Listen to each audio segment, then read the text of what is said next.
What's happening? It's your boy Yuse here with another episode of the Yuse Libri show.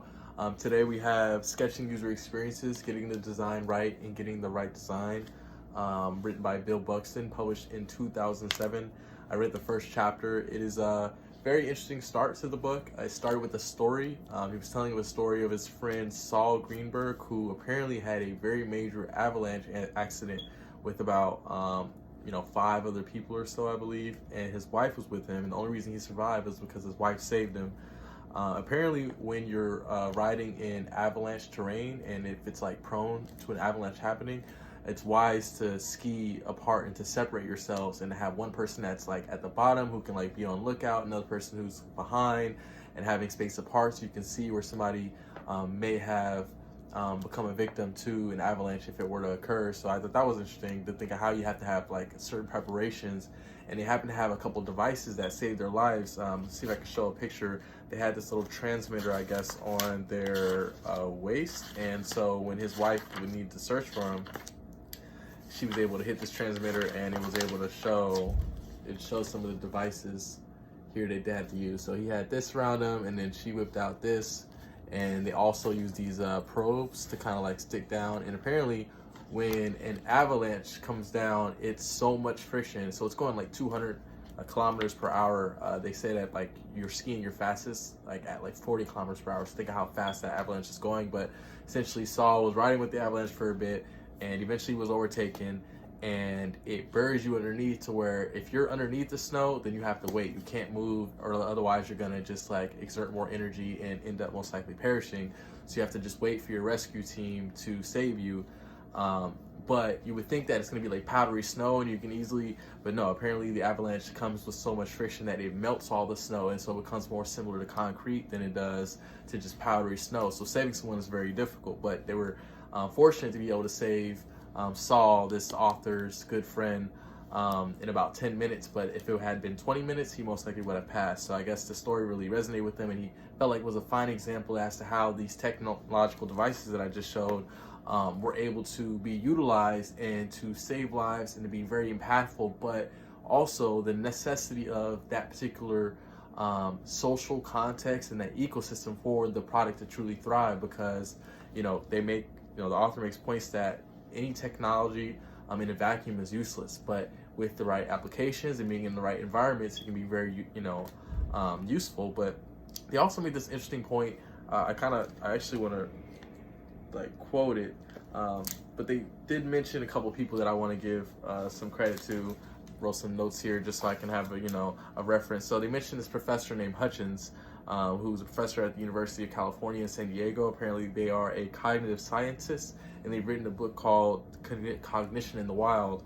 And essentially they made this really interesting comparison on how, let's say you were in the Arctic, right? You're going on some research project and you needed to reference a map during your Arctic exploration, and you're in a kayak in very, very, very freezing cold temperatures where you can't take off your mittens, and technology is probably going to be very inefficient or difficult to utilize. And so they made a comparison that yes, you can try and fiddle around with a phone and and look at a map and see where you're going, or you can use what the Inuit natives used to do, and they would have these, like, essentially they would carve a map into like a wooden sculpture, if you will. They would like sculpt out where the ports were and the mountains, and essentially they would just like have a 3D representation of a map that not only does the battery not ever die because it's not electronic, if you were to drop it out of your kayak into the water, because you're out here really in the wild, it's going to float on the water. You don't have to take off your mittens so you can stay warm. So there's a lot of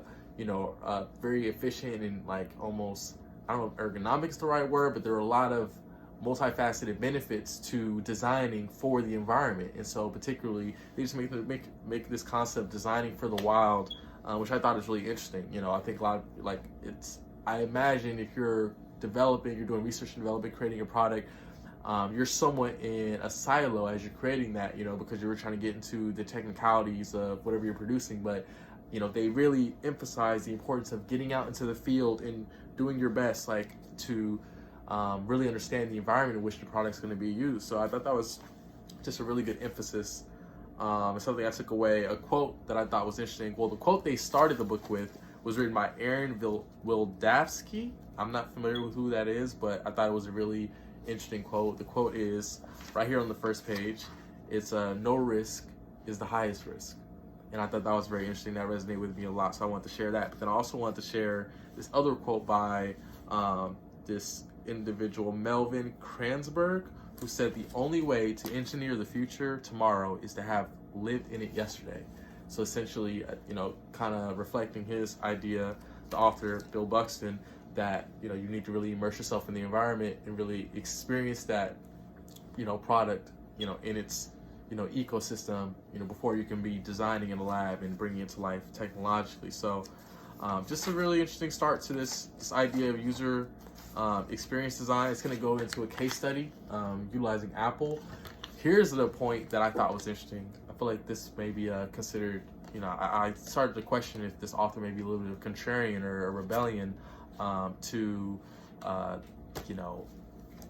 conventional ideas, because he makes the point that he believes that the standard computer interface, he made an example that if somebody were to for whatever reason go to sleep, let's say in 1982, and wake up 20 years later, he said that most of the technological devices would be they would still be able to use, a computer, probably a phone is arguable, but cars, most things haven't changed a lot. And he said that although, he could see the value in the power of standardization and how the car, yes, maybe standardizing certain models like that makes sense. But he mentioned, I highlighted it because I really wanted, he said, let's go, this is the other chapter.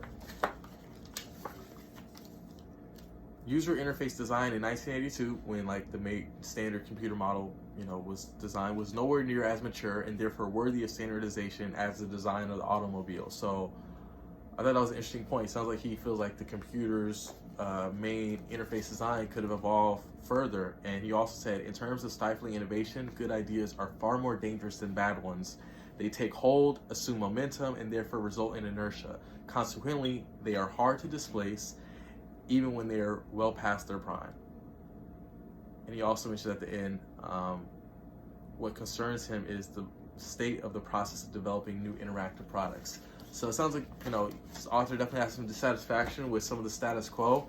I can respect him taking the initiative to write a book that, expresses his views. And so we're going to, give it a shot. It's chapter 1. We're going to check out the case study at some point. But that's what I took away from Sketching User Experiences, Getting Design Right in the Right Design, chapter 1.